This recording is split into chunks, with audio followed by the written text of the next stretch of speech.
Salut à tous, alors aujourd'hui on va parler d'un écrivain et philosophe, et j'ai envie de dire un véritable prophète des temps modernes, pour lequel j'ai beaucoup d'admiration. Cet écrivain est très connu pour avoir écrit une dystopie, c'est-à-dire le contraire d'une utopie, dans laquelle il anticipe dès les années 30 une société eugéniste, c'est-à-dire qui sélectionne les gènes les plus performants, et dans laquelle les bébés naissent dans des utérus artificiels et sont conditionnés à devenir de parfaits citoyens, non pas dans une dictature autoritaire et répressive, mais au contraire dans une dictature agréable, où il fait bon vivre, qui prétend libérer les individus de leurs angoisses, de leurs crises existentielles en les transformant petit à petit en parfaits moutons devenus incapables de la moindre créativité ou de la moindre remise en question de ce système totalitaire sans violence. La dictature parfaite serait une dictature qui aurait les apparences de la démocratie, une prison sans murs dont les prisonniers ne songeraient pas à s'évader, un système d'esclavage où grâce à la consommation et au divertissement, les esclaves auraient l'amour de leur servitude. Aldous Huxley. Alors ça, c'est le bouquin que tout le monde connaît au moins de nom, mais il y a un autre ouvrage moins connu dont je vais vous parler aujourd'hui. C'est un essai qui s'appelle Les portes de la perception, et qui a la particularité d'être écrit suite à une prise de drogue hallucinogène, la mescaline. C'est d'ailleurs la raison pour laquelle le groupe de Jim Morrison s'appellera les Doors, précisément du nom des portes de la perception de Huxley, qui symbolisait très bien le rock psychédélique, un rock qui a été influencé par de nombreuses expériences sous LSD, et on pense évidemment aux années 60, les Beatles bien sûr, avec Lucy in the Sky with Diamonds, dont les initiales font LSD si vous avez remarqué, mais aussi les Pink Floyd ou encore les Rolling Stones. Huxley va nous raconter son trip dans les moindres détails, mais il ne s'agit pas pour lui de promouvoir la drogue ou de prétendre qu'elle serait inoffensive. Et il faut savoir que comme toute substance hallucinogène, elle peut causer des accidents psychiatriques graves et durables, parfois dès la première prise. On parle alors de syndrome post-hallucinatoire persistant, à savoir des angoisses, des phobies, un état confusionnel ou dépression, et cela peut durer parfois pendant plusieurs années. Papa, t'es un agent du FBI, tu crois que je suis complètement con, non? Mais qu'est-ce que tu dis? Je comprends rien, répète! J'ai dit pourquoi je ferais une chose pareille. Mais putain, tu dis quoi? Mais J'ai dit, t'es défoncé ou quoi? j'ai dit pourquoi je ferais du FBI. Jordan, est-ce que t'es raide?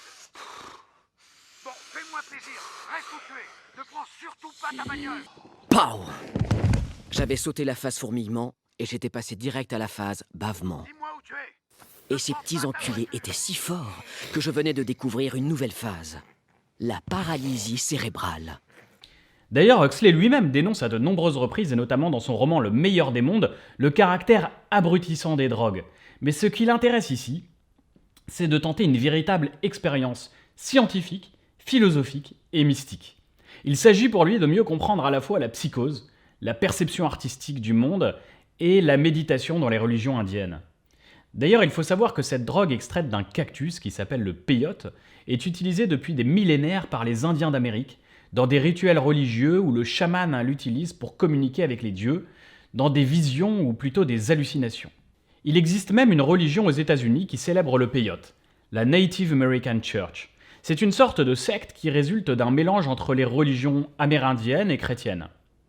This is peyote, and it rose to prominence back in the 1960s along with other drugs such as LSD for their ability to almost transport your brain into a different dimension.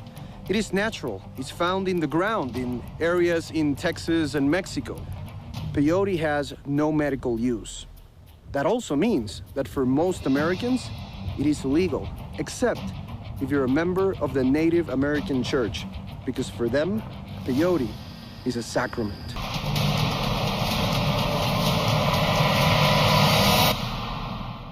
Ce qui va intéresser fondamentalement Huxley, c'est l'idée selon laquelle notre cerveau ne nous donnerait pas accès à la réalité, mais seulement à une petite partie de la réalité, sélectionnée et filtrée par notre conscience. La fonction du cerveau est plus éliminative que productive, c'est-à-dire que le cerveau doit rejeter certainement plus de 99% de nos perceptions et de nos souvenirs pour être efficace. Imaginez que vous vous souveniez de tout. Votre cerveau serait submergé comme un disque dur qui serait saturé d'informations. Votre cerveau, en réalité, est focalisé sur ce qui nous est utile pour la survie. Mais il y a plein de choses que nous ne voyons pas ou dont nous n'avons aucun souvenir. Imaginez un cerveau capable de ressentir tout ce qui se passe. Ce serait comme entrer dans une 4e dimension. Cette idée est aujourd'hui confirmée par les plus grands neurobiologistes, et il y a notamment cette expérience établie par 2 chercheurs en psychologie cognitive de Harvard, Christopher Chabris et Daniel Simmons en 1999, et on va faire l'expérience ensemble. Je vais vous demander d'être très attentif et de compter les passes sur la vidéo qui va suivre des joueurs en blanc. Donc vous comptez les passes des joueurs en blanc. Allez-y, c'est à vous.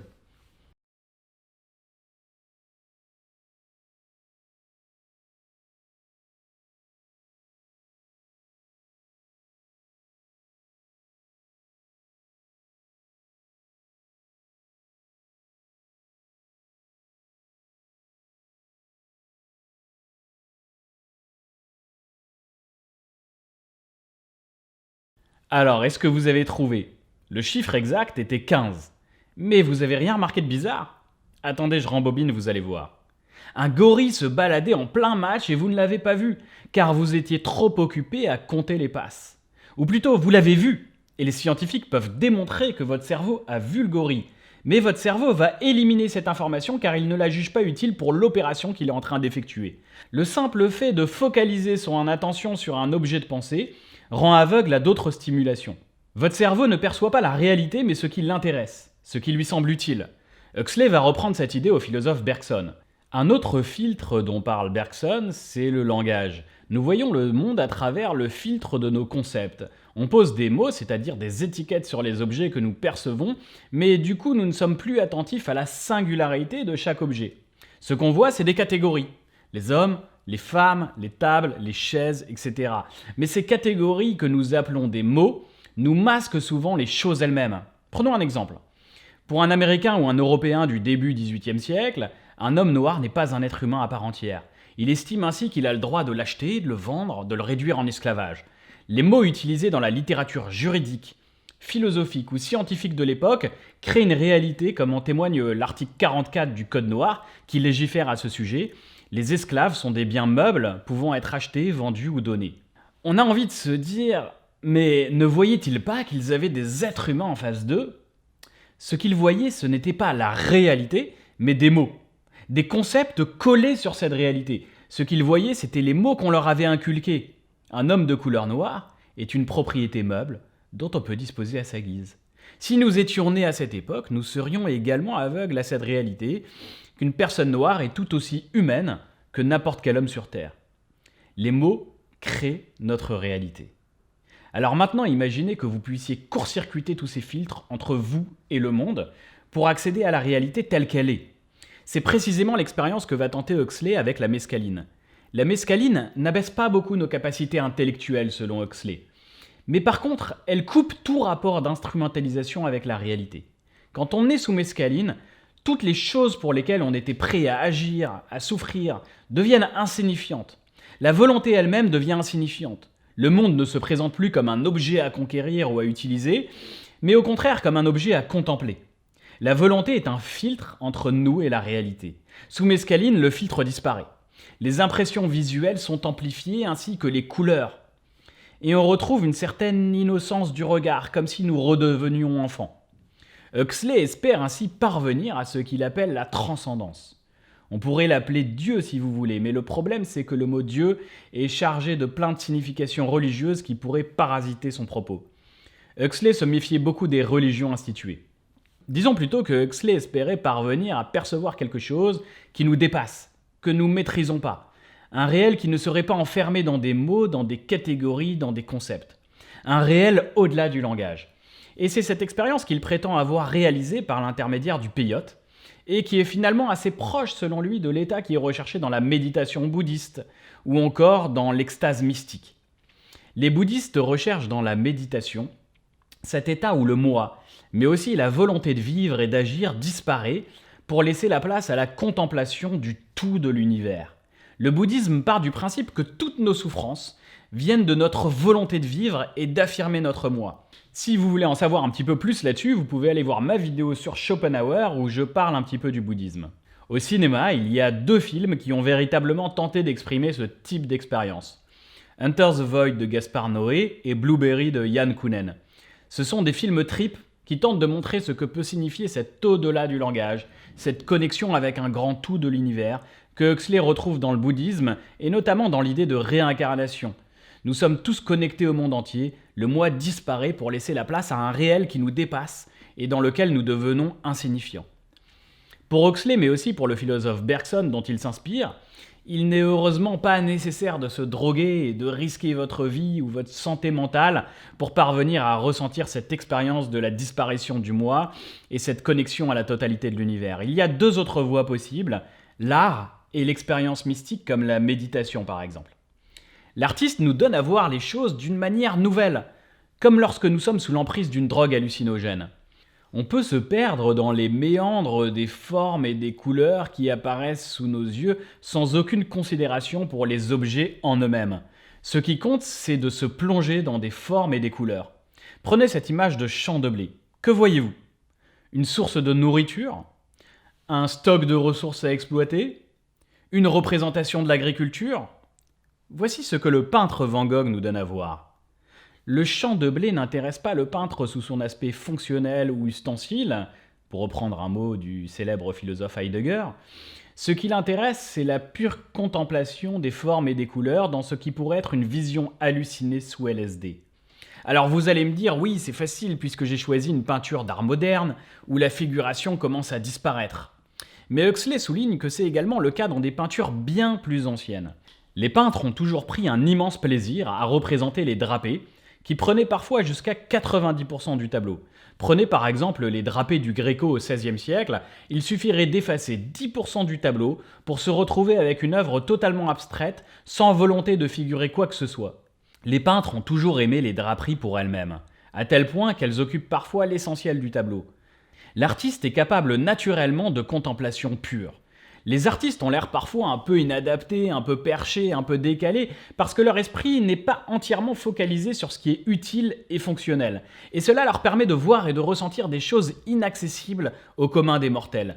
C'est d'ailleurs ce que disait si bien Baudelaire dans son poème L'Albatros. « Ce voyageur ailé, comme il est gauche et veule, lui n'a guère si beau qu'il est comique et laid.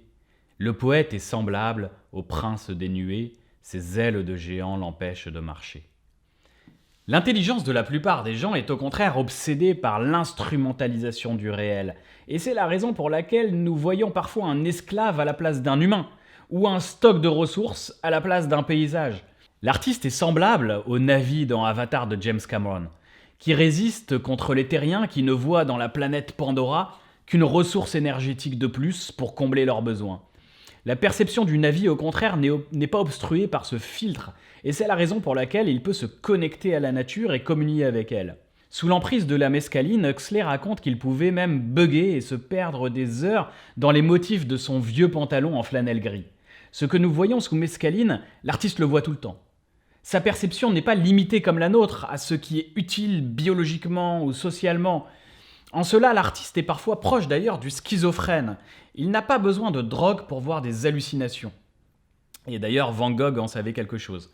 C'est la raison pour laquelle Huxley espérait aussi comprendre ce qui se passe dans la tête d'un schizophrène grâce à la mescaline. Il raconte qu'un ami à lui rendait visite à sa femme schizophrène hospitalisée et lui parlait de ses enfants, alors que le regard de sa femme était complètement perdu dans la contemplation des mouvements que traçait la veste en tweed brun de son mari. Plus rien n'avait d'importance à ses yeux, même pas ses propres enfants devant ce que Huxley appelait le paradis de la perception pure. Voilà, alors cette vidéo est maintenant terminée. Merci à tous ceux qui me suivent sur YouTube, mais aussi sur les réseaux sociaux, à tous ceux qui likent et qui partagent, et à tous ceux qui m'envoient des commentaires très sympas tous les jours. Pour les élèves de terminale qui suivent ma chaîne, vous pouvez utiliser cette vidéo pour les notions d'art, de perception, mais aussi de conscience. Et sur ce, je vous dis à très bientôt pour une nouvelle vidéo.